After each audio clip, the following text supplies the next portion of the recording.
Então, gente, essa aula, né, essa primeira parte é a respeito de máquinas de estados. Eu acho que vocês já devem ter visto alguma coisa de máquinas de estados, né, na graduação, mas eu gosto de falar aqui porque eu acho que é uma ferramenta muito importante e útil quando a gente está trabalhando com projetos de sistemas embarcados, sabe?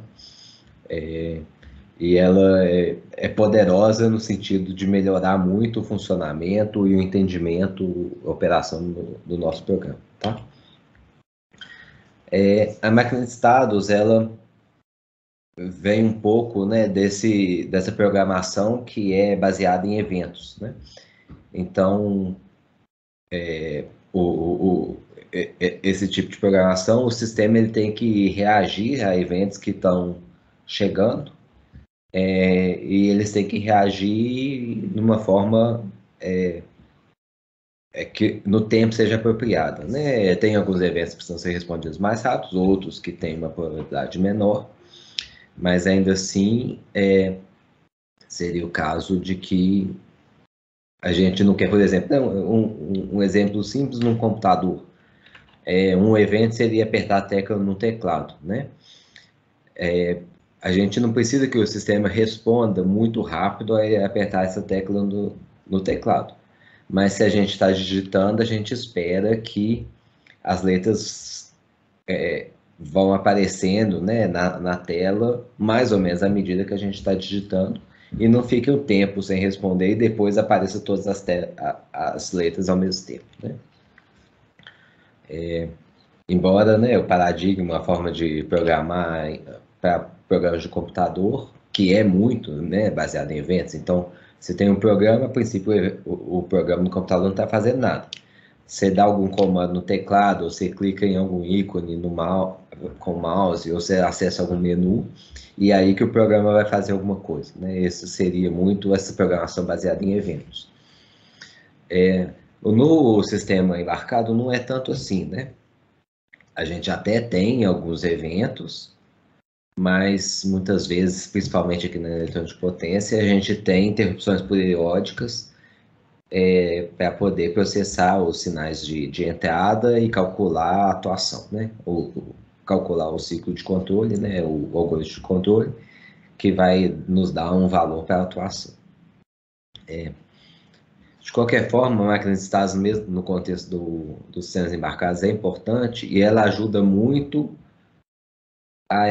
nos ajuda muito a evitar o que é chamado aqui de spaghetti code, né? Que é aquele código que você tem um número grande de flags, né? Que são variáveis, normalmente a gente usa booleana, mas não só, e você começa a testar. Se essa variável for igual a 1 e aquela outra for igual a verdade e a terceira for maior que sei lá o que, você faz tem um determinado tipo de resposta. Se uma dessas flags for falsa, a resposta é diferente, tá? E isso é muito comum, esse tipo de código, quando a gente não está usando, né, a máquina de dados. E é problemático, né? Porque o código fica pouco difícil de entender o que está acontecendo, em qual estado, qual resposta que deveria ser. Tá? Então, aqui tem um exemplo de ainda não é, né, um exemplo de sistemas embarcados, mas que mostra um pouco o problema. Né? Então, uma calculadora que foi projetada programada em Visual Basic, que tem vários bugs, por exemplo, se a gente digita mais 2, menos 2 e igual, ele o programa dá pau, né? Ele fecha. Se a gente faz o 2x CE 3 igual, esse CE, né, o clear, é ignorado e ele mostra o resultado de 6. E ela tem vários outros bugs desse tipo, né? Respostas que não deveriam ser assim. Isso acontece porque ele, né, o programador aqui utilizou várias variáveis globais, ou seja, aquelas variáveis que podem ser vistas, né, pelo código todo, para lidar com o contexto, tá? E aí o contexto é assim, se já foi digitado um operando, se você está digitando o segundo operador, o primeiro operando ou o segundo, ou se você já digitou operador ou não, esse tipo de coisa. E aí as variáveis são, por exemplo, uma flag que é a decimal flag, o last input, o op flag, o número de ops, esse tipo de coisa. E aí o que acontece é que o contexto começa a ficar ambíguo, porque a gente não tem ele muito bem definido. E nós temos como nós temos várias variáveis para lidar com esse contexto, né? A gente tem condições que são acopladas, são parecidas e tem uma sobreposição entre elas. E ainda tem um outro problema que quando a gente quer mudar de modo, né? Então a gente tem por exemplo, está no modo que a gente está digitando operando. E depois a gente digita o operador, vezes, por exemplo. Ao fazer isso, a gente precisa atualizar todas essas variáveis, desculpe, da maneira correta. E aí que vem o perigo, né? O que é a maneira correta? Às vezes essa atualização, para o programador é até difícil conseguir identificar quais seriam as possibilidades e quais seriam os valores corretos para essas variáveis, tá? E aí, com isso, a gente gera todos os tipos de problemas, esses bugs que eu falei aqui, né? A dificuldade na manutenção e tal, então não é uma forma de programação muito recomendável, tá? Gente, se vocês quiserem me interromper, tiver dúvida, por favor, hein? Fica à vontade.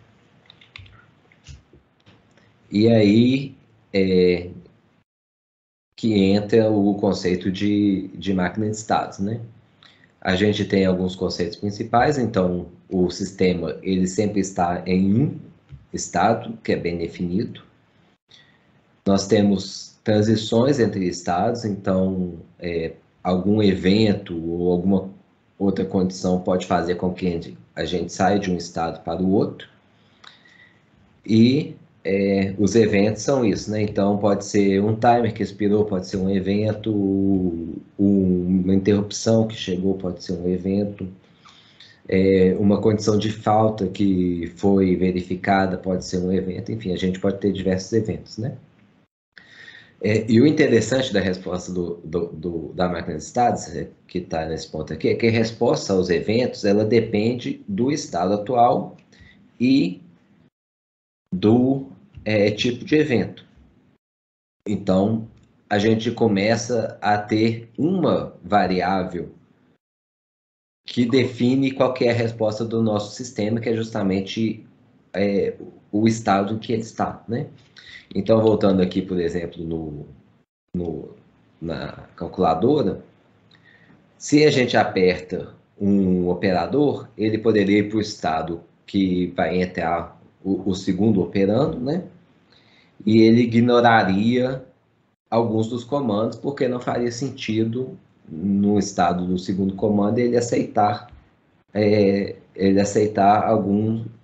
alguns eventos aqui dessas operações. Mais para frente eu mostro um projeto, né, de máquina de estados para esse calculador aqui, vai ficar mais claro. Voltando aqui à máquina de estados, então, em cada estado, alguns eventos causam o sistema a ter algum tipo de resposta, né? E muitas vezes a gente não tem, e outros eventos que poderiam acontecer são ignorados, né? Pensando, por exemplo, num conversor. Se o nosso conversor está no estado desligado, mesmo que a gente tenha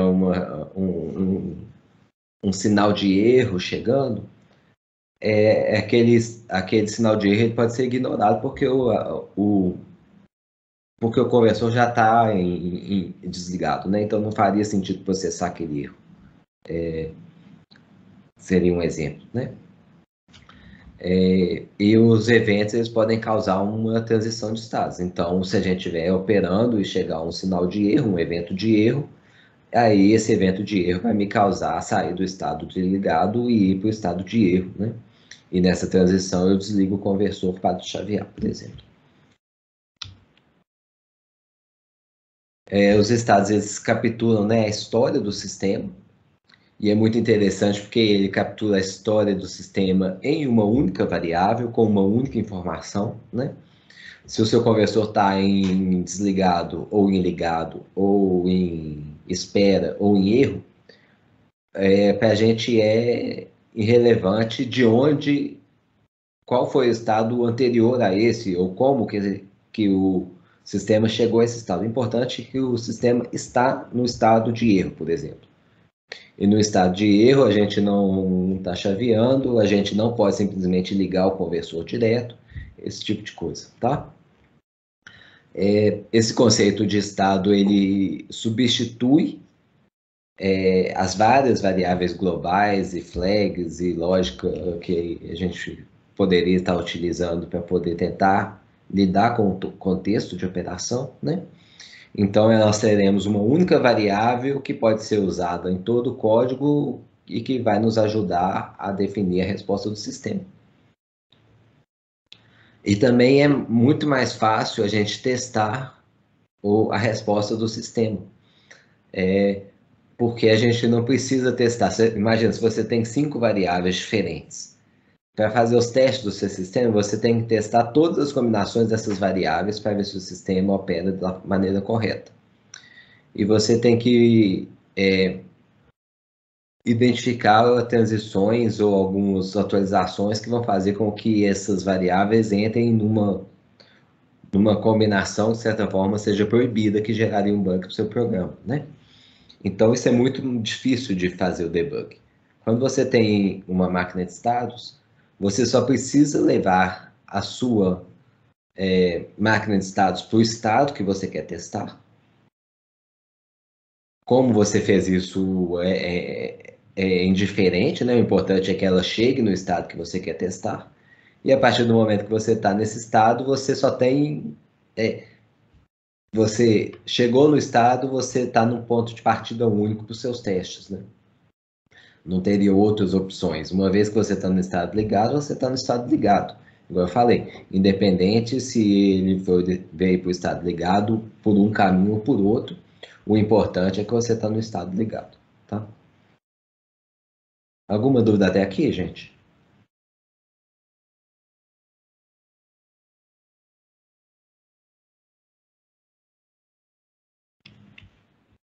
Não é, então. Nós temos ainda, né, o conceito de estados estendidos. E qual que é a diferença aqui? A diferença do estado estendido é que a gente adiciona memória aos estados. O que é algo que pode ser interessante, porque, por exemplo, se você tem um estado que você quer que, após um determinado tempo, ele faça a transição para outro, a gente consegue ter, né, no exemplo aqui, a gente tem uma variável que é a key count. Então, começa seu programa, você entra no estado default, se apertar o caps lock, você vai para o caps lock. Esse aqui seria o exemplo de um processamento de teclado, né? Se apertar o caps lock de novo, você volta para o default. Toda vez que aí apertar uma tecla, né? Seria essa condição que N key, ele decresce esse key count, tanto no estado default quanto no estado caps lock, né? Então, se eu estou no default, eu aperto uma tecla, ele decresce o count lock e ele volta aqui para o default, exceto quando o key count é igual a zero, né? Quando o key count for igual a zero, ou seja, depois que a gente apertar 1000 teclas, o caps lock aqui não entra como tecla, né? Ele termina o programa, tá? Independente se ele está no default ou no caps lock. Então, essa seria a condição, o uso, um exemplo de uso de uma variável, né, que nos traria esse conceito de estado estendido. Em um conversor, a gente pode usar esse conceito, por exemplo, para poder fazer transições por tempo, né? Então, imagina, você está com o seu conversor desligado e aí você quer ligar ele e começar a chavear. Antes disso, você precisa realizar a pré-carga do barramento. Então, você vai fechar um contator, vai esperar que o conversor, que o barramento, né, de corrente contínua carregue através de um resistor, antes de fechar o contator principal e começar chaveando, né?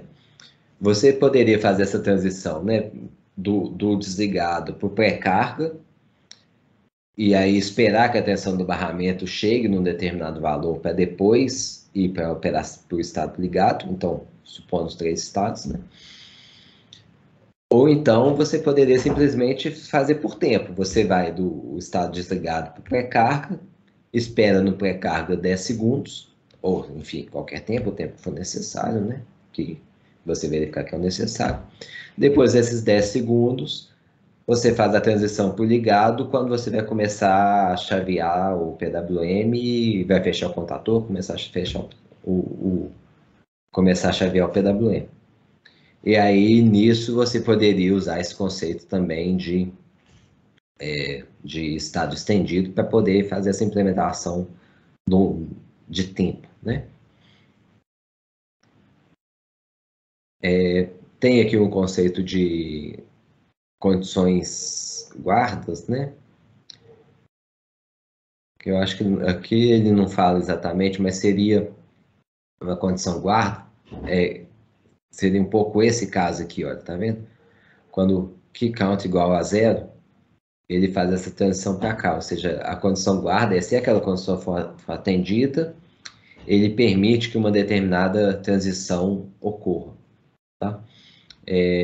Poderia, por exemplo, nessa transição aqui do caps lock, ter uma condição também guarda, ou seja, se aquele evento acontecer e a condição guarda for verdadeira, né, a gente permite a transição.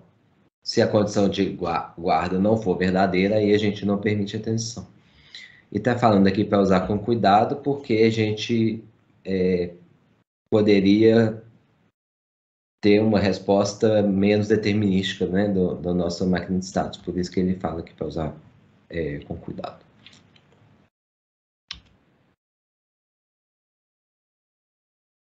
Aqui sobre a representação da máquina de status, tá? Nós temos essas caixinhas, né, com as bordas arredondadas, seriam os estados, tá? Então, o estado par default e o estado caps locked. As setas ligando um estado para o outro seria as transições, onde a informação que a gente tem aqui seria o evento de gatilho que nos permite fazer a transição, ou que causa a transição entre um estado e outro, tá? Nós temos aqui, além do evento de gatilho, depois da barra aqui, nós temos uma ação. Então, ao fazer essa transição, ele roda essa função aqui, tá? Seria uma função de transição. E essas funções de transição são muito úteis, né? Então, imagina de novo nosso exemplo da máquina de status, né? Que quando a gente está ligando o conversor, a gente está em off. Quando a gente vai para pré-carga, a gente quer, por exemplo, fechar o contator da pré-carga, né? Então, seria um exemplo aqui, a gente teria, né, um evento, então, um comando do usuário para ligar o conversor causaria essa transição do off para pré-carga, e ao executar essa transição, a gente rodaria a ação de fechar o contator de pré-carga, entendeu? Então, seria esse o caso, né? E o que mais? Ainda teria a condição de guarda que já colocou aqui, né? Então, entre chaves, a gente teria uma condição de guarda, que é aquilo que eu falei com vocês, é a condição que ela tem que ser verdadeira para que aquela transição ocorra, né? Então, seria outra representação. Tudo bem até aqui, gente? Vocês já viram a máquina de estados? Já tá dando para entender como é que é?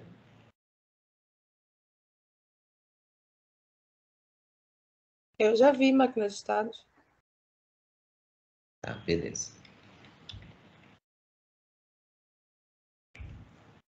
Aqui nós temos um detalhe importante, né, da implementação de máquinas de estados, é que quando a gente está fazendo uma transição entre estados, nós temos que adotar a estratégia de run to completion, né, que é uma vez que a gente começou a fazer a transição para máquinas de estados, a gente não pode deixar essa transição ser interrompida, aliás, né, por uma outra tarefa do nosso processador. E isso poderia acontecer, por exemplo, você está executando essa transição entre estados dentro de uma interrupção e chega um pedido de interrupção com uma prioridade mais alta, né? O processador, naturalmente, ele faria a preempção do processamento, né, da máquina de estados para atender ao pedido de interrupção cuja prioridade é mais alta, para depois voltar e terminar a tarefa da máquina de estados. E isso que a gente não pode deixar acontecer. Nós precisamos fazer o processamento dos eventos e das transições da máquina de estados de forma atômica. Que é justamente, de forma atômica é o quê? É como se fosse um passo só, ou seja, sem ser interrompido, tá? Por quê? Porque a gente pode estar no meio da transição, né, entre um estado e outro, e a gente faz isso mudando o estado e executando aquelas ações durante a transição, né? E essa ação durante a transição é que vai fazer com que o nosso sistema saia de um estado com uma determinada característica e vá para o outro com outra característica. Se o nosso processamento é interrompido no meio do caminho, a gente começa a ficar nem em um estado nem no outro, né? Então a gente passa a ter uma resposta do nosso sistema que pode nos causar problema, que pode não ser determinístico, tá? Então, é por isso que a gente precisa tomar cuidado com a implementação. Aqui tem uma outra questão que nós podemos ter vários eventos chegando à máquina de estado, né, de maneira sequencial, e aí pode ser interessante implementar uma fila de eventos, né? A máquina de estados vai processar um evento por vez. Então, nós podemos ter uma fila de forma que os eventos eles são colocados na fila e a máquina de estados processa cada um. Se ela pegou um evento, aquele evento causou uma transição da máquina de estados para um outro estado, o próximo evento já seria processado no novo estado, e não no estado antigo, né? Aqui eu falei, né, do run to completion, que evita concorrências, né, internas, garante que o sistema está sempre em um estado bem definido, ou seja, a gente não tem esse caso em que nós paramos no meio do caminho entre um e o outro e acabamos ficando no estado, numa condição que não é bem definida, né? Quando a gente utiliza esse processamento atômico. E isso não quer dizer que o sistema não pode usar preempção, né? Ele continua podendo usar. Só que o que nós temos que fazer é quando nós formos fazer essas partes críticas da nossa máquina de estado, nós temos que desligar as interrupções para que não haja interrupção, né? Então, basicamente isso.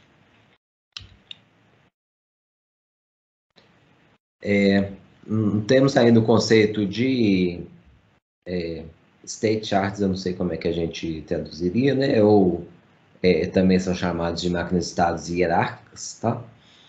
E qual que é a questão aqui? O diagrama de máquina de estados simples que nós temos, né? Esse aqui, ele para sistemas pequenos, ele funciona bem quando nós temos poucos estados. Mas à medida que nossa complexidade vai aumentando, ele tem problemas de escala.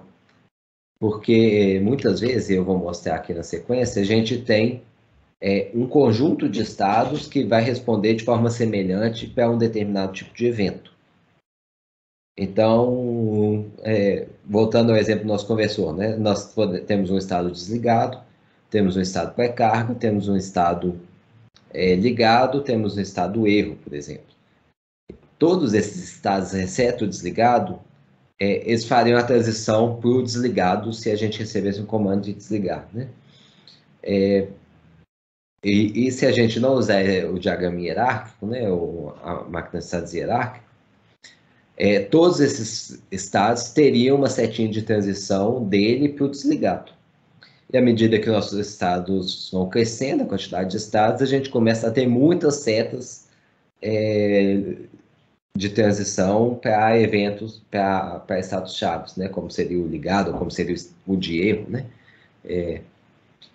E aí é daí que surge esse conceito de termos estados, uma máquina de estados com níveis de hierarquia, né? Então aqui seria um exemplo de um superestado, que seria o estado S1 aqui, e nós temos um subestado que é o estado S11, tá? Quando a máquina de estados entra no superestado S1, ela entra também no S11 e poderiam ter transições entre subestados com o superestado ainda continuando o mesmo, tá? Eu vou mostrar um exemplo na sequência, acho que talvez fique mais claro. E os eventos eles são processados no nível mais baixo para o nível mais alto, né? Ou seja, chega um evento e a gente verifica se esse subestado, se ele tem alguma resposta para esse evento. Se ele não tiver, a gente olha para o superestado e vê se esse superestado prevê alguma resposta para aquele evento. Se ele prevê, aí a gente realizaria a transição, né? E o interessante aqui é que os subestados ele implementa somente as diferenças, né? As coisas que são comuns a todos os subestados são implementadas pelo superestado, né? É um pouco aquele conceito de orientação a objeto também, né? Onde a gente tem uma classe, uma superclasse e uma subclasse, né? A subclasse vai implementar as diferenças para a superclasse, né? É mais ou menos a mesma coisa aqui. Ainda tem um conceito interessante que é o de ações de entrada e de saída, né? Então, essas ações, elas estão associadas ao estado e não mais à transição, tá? Então, quando a gente entra nesse estado, né, toast, ao entrar nele, nós iremos acionar um evento de um tempo, né? E quando sair dele, a gente desarma esse evento. Então, essa transição aqui, independente de como nós chegamos no toast, e nesse diagrama aqui só teria uma forma, né? Mas independente de como nós chegamos aqui no toast, ele vai ligar esse evento de tempo, tá? Ele não precisa, essa ação não está ligada, a transição está ligada ao estado em si. E eles são semelhantes, né? Os eventos de entrada e saída são semelhantes aos construtores e destrutores também da orientação a objeto, né? E aproveitando um pouco, esse é um diagrama de máquina de estados que está implementando a funcionalidade de um tostador, né? De uma torradeira, né? Ou de um forninho elétrico.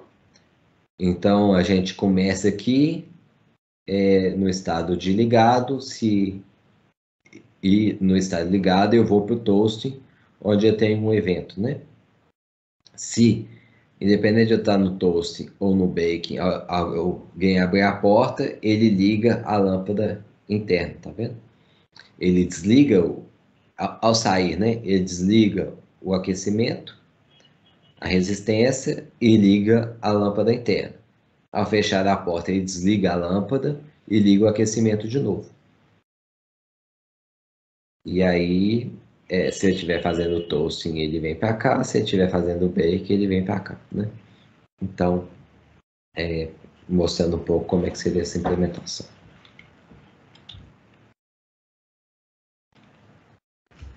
E aí aqui nós temos um exemplo, né, de implementação daquela calculadora com a máquina de estados, né? A calculadora, quando a gente liga ela está esperando que a gente digite o operando, né? Então, enquanto a gente está digitando números ou pontos, ele está processando, né? Quando a gente aperta um operador, ele sai do operando 1 e vem para o modo operador ligado. Então, ficaria esperando, né, que digitasse algum número ou ponto para que ele vá para o operando 2. Quando ele está no operando 2, espera que ele aperte o igual para ele mostrar o resultado, né? Então, essa seria uma implementação simples daquela calculadora. Agora, aqui seria o mesmo diagrama, mas mostrando, né, que em qualquer estado a gente poderia apertar o C para voltar para o estado operando 1, ou poderia apertar o desligado para poder terminar o programa, né? Então, aqui é um exemplo de como o nosso diagrama, né, de máquina de estados finitas, como é que ele já começa a ficar confuso. E olha que esse é uma máquina de estados bastante simples, né? A gente só tem 4 estados. Mas como a gente tem em todos os estados transições que são iguais, né? Começa a ficar... o diagrama começa a ficar confuso, né? E que no B é um exemplo utilizando a máquina de estados hierárquica e mostrando como essa é uma ferramenta poderosa para simplificar, né, o diagrama. Então, o que ela faz? Ela criou um superestado ligado, né, ON, e os subestados que a gente já tinha lá, operando 1, openter e tal. Como a gente tem, né, comum a todos esses operandos, tanto o comando, o evento C, quanto o evento OFF, esses eventos, eles saem dos subestados e eles vão para o superestado. Então, independente em qual subestado a gente está aqui, se nós apertarmos o C, ele sai do estado ON e volta ao estado ON, ou seja, ele acaba voltando aqui para o operando 1, tá? Se a gente desliga, independente de qual estado que a gente está aqui, do OFF ele vai e termina o programa. Tá? Então, acho que fica bastante claro como é que esse diagrama, né, hierárquico, ele é muito mais claro do que esse de cá. Né? Alguma dúvida, gente? Comentário?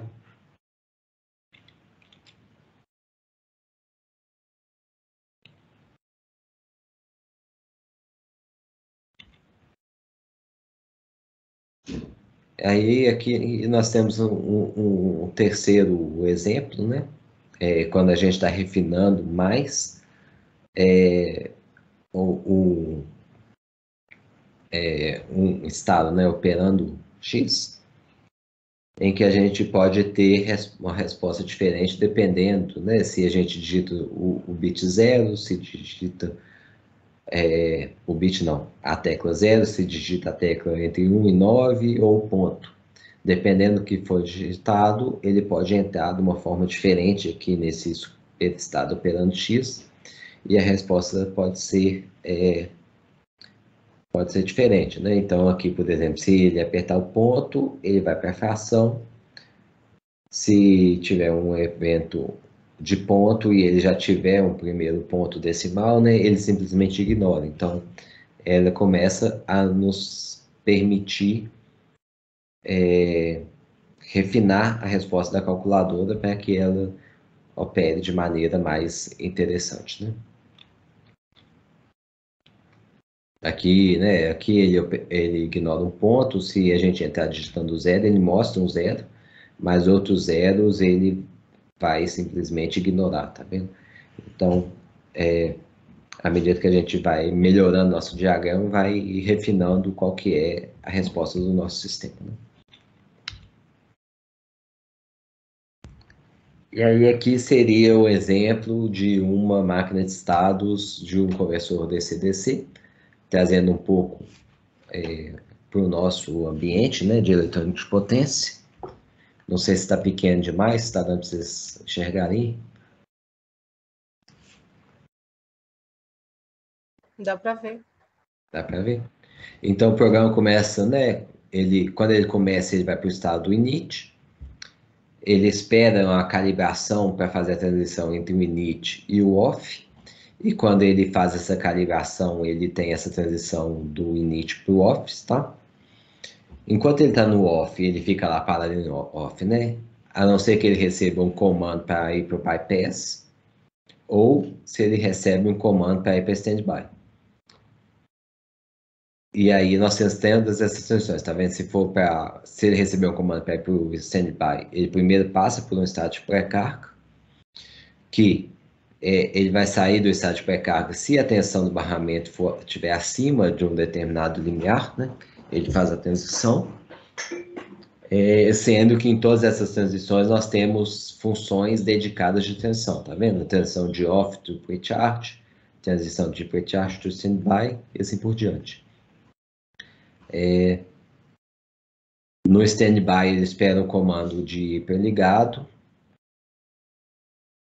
embora ele já estaria operando, né, uma parte do conversor, então tanto no pré-carga quanto no standby a gente poderia ter um sinal de erro crítico que faria a transição para o erro, tá? Para o estado de erro. E aí a gente tem essa transição aqui, essa função de transição N to errors, que basicamente desabilitaria os PWMs e acho que basicamente é isso, né? Desabilita os PWMs e vai para o estado de erro, tá? E aí nós temos outras transições, né? Se ele está ligado e recebe o comando para go to standby, ele vai aqui para trás, volta para o standby. Se ele está no on ou no standby, recebe o comando de go to off, ele desliga o conversor e vai para o off, tá? Então ele pode vir para o off daqui, ou então do standby para cá, tá? Esse é um diagrama que a gente tem várias transições que são comuns a alguns estados, né? Então, ele se beneficiaria dessa forma de implementação hierárquica.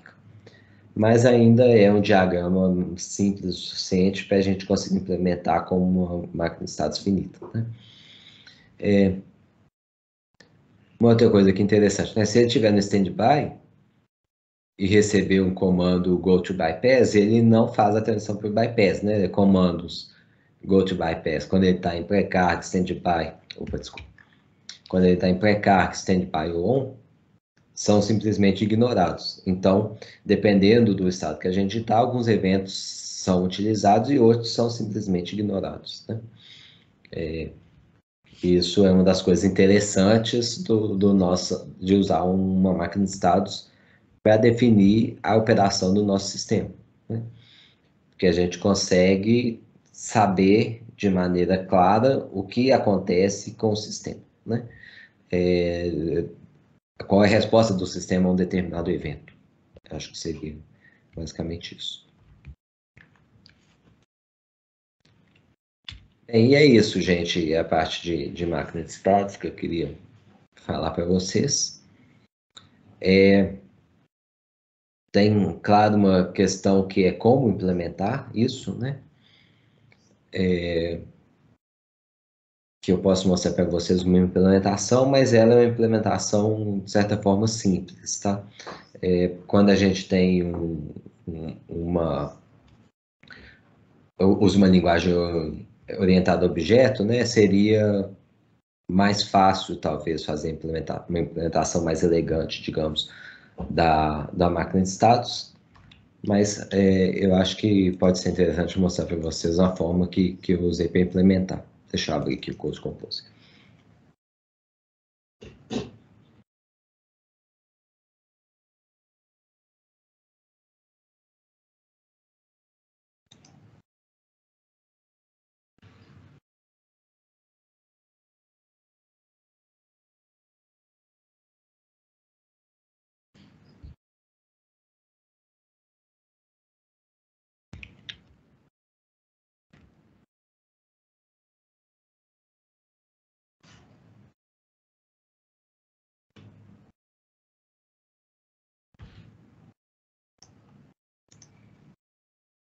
A implementação que eu vou mostrar para vocês é basicamente dessa máquina de estados aqui, tá? Não é exatamente isso, porque ela mudou um pouco, eu acho, mas os estados e tal são basicamente isso, tá? Isso se o Code Composer resolver abrir, né?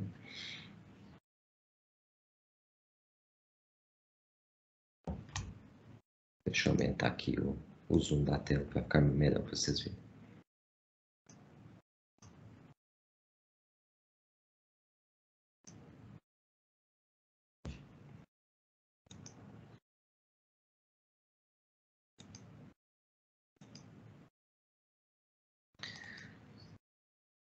Bem, então eu tenho aqui a implementação, né? O módulo é a máquina de estados, tá? Eu utilizo um enum para definir os meus estados. Então, os estados são esses, né? Init, off, pre-chart, standby, on, standby error, bypass e auto-calibration, tá? Lembrando, eu coloco aqui o SM, underline, né? Porque esses nomes, eles acabam tendo escopo global.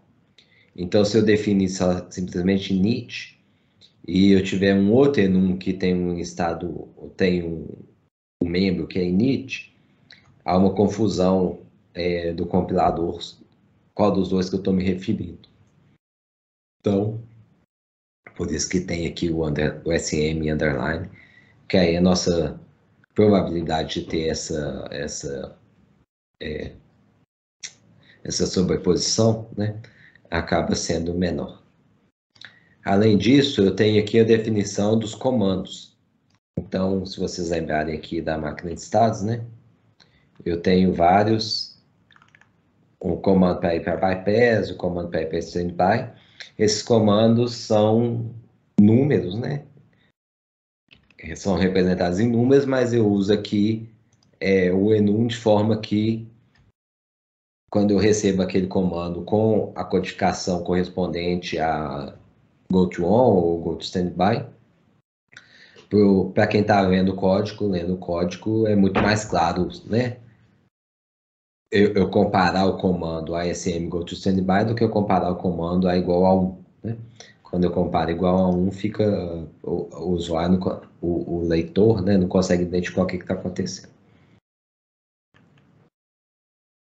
E por último, eu tenho aqui uma estrutura da máquina de status, que a ideia aqui é criar um objeto que contenha todas as informações necessárias para o processamento da máquina de status, tá? E quais seriam os membros dela? É o estado atual, tá? O próximo estado, o comando que eu recebi e as diversas funções de transição. Essas variáveis aqui, na verdade, são ponteiros para funções, tá?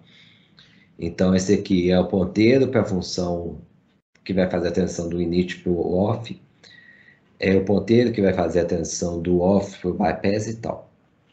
E por que eu fiz a implementação desse jeito? Porque eu quero que quem implemente essas funções de transição não seja o meu módulo de máquina de estados, mas sim o módulo da aplicação. Tá? Embora a máquina de estados ela é muito dedicada à aplicação, né? Eu preferi implementar essas funções na minha classe application e não na minha classe máquina de estados. Tá? Um pouco por causa da questão da visibilidade de variáveis, né? Se eu fizesse a implementação dessas transições dentro aqui da máquina de estados, várias variáveis que são visíveis apenas dentro do application precisariam ser visíveis também aqui na máquina de estados. E aí eu começo a ter muita variável global e tal, e eu tentei evitar isso. E, além disso, tem implementação, né, uma função de inicialização. Esse aqui é o main que eu vou mostrar para vocês, o processamento do comando e uma mudança automática de comando, tá? Deixa eu mostrar para vocês. Então, a função de inicialização, basicamente, o estado atual e o próximo são definidos como init, né? Ou seja, está basicamente executando essa transição aqui, né? Quando o programa começa a rodar, eu vou para o init e eu faço e eu inicializo o ponteiro de todas as variáveis de transição para uma função vazia que não vai fazer nada, né? Então, a aplicação só precisa implementar as transições em que ela quer fazer alguma coisa. As que não precisa fazer nada, né, que a transição é direta, é essa minha função, empty func, que vai cuidar disso.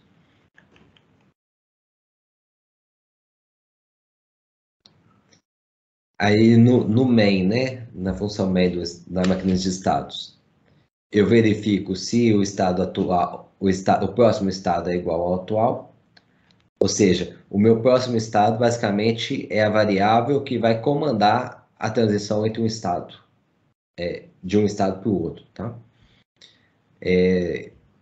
Se o estado atual e o próximo estado são iguais, significa que eu não tenho a transição de estado, então eu não preciso processar mais nada e eu simplesmente posso sair da função. Aqui, se o próximo estado é diferente do estado atual, é quando eu vou fazer justamente a transição, né? E aí a transição acontece dependendo do estado que eu estou. Por isso eu uso um switch, né, case. Então, se o meu estado atual é o init, a única transição possível que eu tenho é para o off, né? Então, se o próximo estado é igual a off, eu faço a transição. Se meu próximo estado não é igual a off, não existe transição possível, ele vai continuar no off, né? E aqui no off, por exemplo, se a transição é para pré-carga, eu faço a transição, ou se a transição é para standby, eu faço uma outra transição. Então, seria olhando aqui justamente essas duas transições possíveis aqui, né? Do off para pré-carga e do off para o bypass, que está aqui, né? São as duas transições possíveis que eu tenho. E assim por diante, né? Não vou passar aqui por todas, mas na pré-carga eu tenho a transição possível para o erro, para o standby ou para o auto-calibration, né? Então, a gente teria esses estados possíveis, essas transições possíveis. E é importante chamar a atenção aqui que eu tenho uma... Aqui, quando eu vou começar a transição, né, eu desabilito a interrupção e depois eu habilito ela novamente, né? As interrupções globais. Se vocês lembrarem do diagrama lá da cadeia, para poder gerar uma interrupção no processador, né? Esse DINT aqui, ele abre aquela última chave do pai para o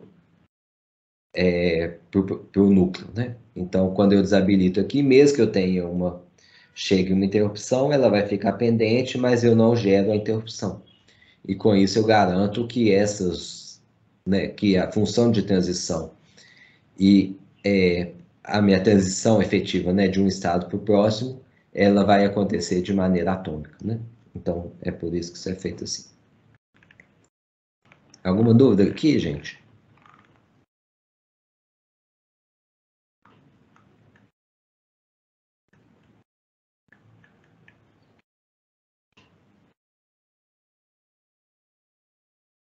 Sem dúvidas. Então, vamos lá.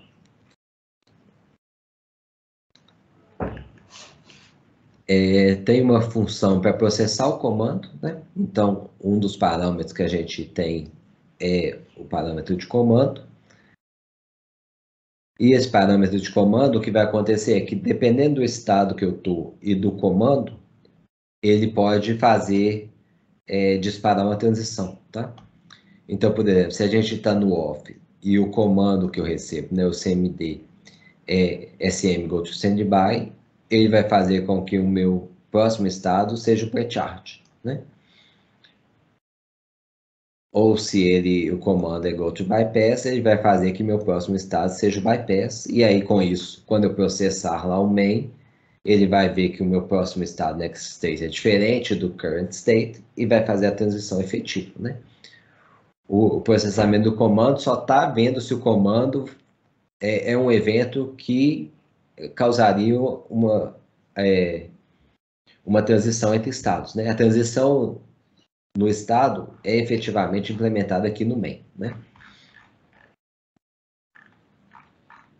E aí, assim por diante, então a gente tem um case para o standby error, um case para o on, um case para o standby banana, que é justamente o que vai implementar, né, o processamento desses comandos aqui. Então, se eu tiver no standby e receber um comando go to bypass, ele não vai fazer nada, porque aqui no standby eu não processo, né, o comando go to bypass, só processo o comando go to on e o go to off. Então, se tiver um go to bypass, você simplesmente ignora, né? E assim por diante. E por último, eu teria uma autotransição. E aí, autotransição é porque tem algumas variáveis que eu verifico, por exemplo, a variável de erro, que ela vai ter prioridade em relação ao comando. Então, se no ciclo de processamento eu recebi o comando, eu estou em standby, eu recebi o comando go to on, mas ao mesmo tempo, uma corrente que eu estou monitorando, ela sai dos limites que eu tolero, esse outstate change, ele vai verificar, né, aqui no standby, que eu tenho um erro. Se eu tiver um erro, ele vai fazer com que meu próximo estado seja o erro e não o comando que eu tinha antes, porque essa função é chamada depois do process command, né? Então, eu utilizo essas autotransições para, por exemplo, para se houver um erro, ele ir para o estado de erro, ou se naquela ideia, né, de tempo, de fazer as transições por tempo, se eu estou no pré-carga e passo um determinado tempo, né, que, por exemplo, eu estou na pré-carga e eu tenho um determinado tempo, se esse determinado tempo for maior do que o meu limite, aí eu faço a transição automática, né? Então, por isso que eu tenho essa função auto-state change. Essa auto-state change, na verdade, ela não faz a transição para o estado, tá? Essa transição para o estado é feita sempre no main, porque eu tenho que fazer essa transição em um lugar bem definido de forma atômica, tá? A process command e auto state change, elas são funções que vão verificar se eu tenho que mudar o estado, que eu tenho que fazer uma transição de estado, tá? E é isso, aqui já não tem a função que eu falei para vocês de transição vazia, é isso aqui, ou seja, ela não implementa nada, né? E as transições são efetivamente implementadas aqui no application. Então, por exemplo, minha transição application init to off, eu vou desabilitar o bypass e eu vou desabilitar todos os PIs dos meus controladores, né? A transição de pre-charge não faz nada, na verdade nem precisaria estar aqui. A transição do off to bypass, ele vai habilitar um bypass, uma saída digital que habilita um bypass. E a gente tem aqui, por exemplo, a transição do pre-charge do standby. Então, o que eu faço aqui é que eu começo a chavear o conversor do BFE. Ou seja, eu chamo essa função para chavear o conversor do BFE. Tá? E assim por diante. Aqui teriam as várias transições, onde eu consigo fazer com que essas transições, né, entre um estado e outro tenham uma resposta também bem definida. Só para terminar, no init aqui do application, eu tenho justamente, eu atribuo o endereço das funções de transição. Então, aqui, por exemplo, é a função de transição do application, né, transinit to off. Eu atribuo o endereço dessa variável aquele membro da estrutura que é o ponteiro para a função que vai fazer a transição do init to off. De forma que quando eu chamar né, a função transit init to off, na verdade, o que ele vai chamar seria essa função aqui, tá? E aí, com isso, eu consigo implementar essas transições dentro do application e não dentro do módulo State Machine. E é isso, pessoal. Alguma dúvida? Deu para seguir?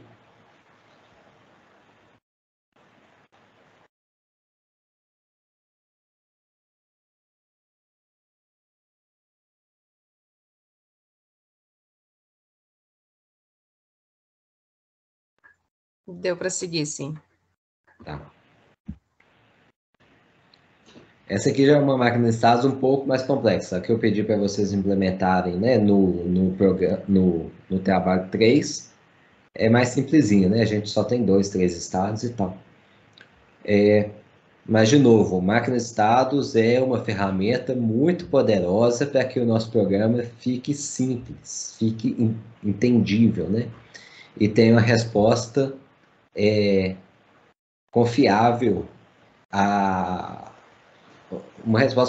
eventos, né? Que a gente saiba o que vai acontecer e que a gente consegue testar ela de maneira mais simples. Tá? Essa variável, né, do estado, o estado atual, é a variável que a gente vai poder utilizar em todo o código para poder determinar algumas respostas. Então, se vocês olharem aqui, por exemplo, no controle, eu vou rodar aqui, essa aqui é a minha função que roda o controle, né, o algoritmo de controle, os PIs e tal, do conversor que a gente chamou de BFE. E esses controles, né, eles só rodam se o meu estado atual estiver em on, estiver em standby error, ou standby error. Por quê? Porque nesses 3 estados, meu conversor PFL está operando e eu preciso que o meu controle rode, né? Nos outros, eu não preciso do controle rodar, então essa implementação aqui do controlador ficaria desabilitada, tá? Se eu não tiver naqueles estados, basicamente o que eu faço só seria atribuir os set points às variáveis, aos valores que eu estou medindo, tá? Por exemplo. Então, a gente pode usar a variável de estado ao longo do nosso programa para poder controlar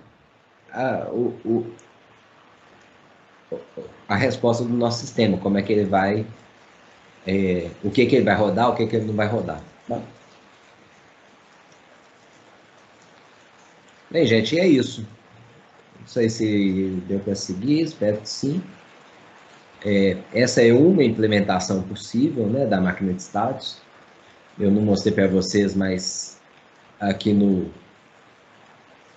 na função que é chamada toda interrupção rápida, né, eu tenho a máquina de estados, né, aquelas funções da máquina de estados sendo chamadas, então o process command, o out state change e depois o main, na sequência, né. Como eu tenho o out state change sendo chamado depois do process command, por isso que o out state change tem prioridade em relação aos comandos, né. E esses dois aqui são funções para verificar se a gente vai efetuar alguma transição. A transição é efetivamente realizada, né, entre estados aqui no SM-main, tá? E é isso. Eu encorajo fortemente que vocês utilizem e implementem máquinas de estados em sistemas para ter uma resposta mais bem definida. Tá? Eu acho que é uma ferramenta bastante poderosa para nos ajudar a entender o sistema e até saber se a resposta é adequada ou não.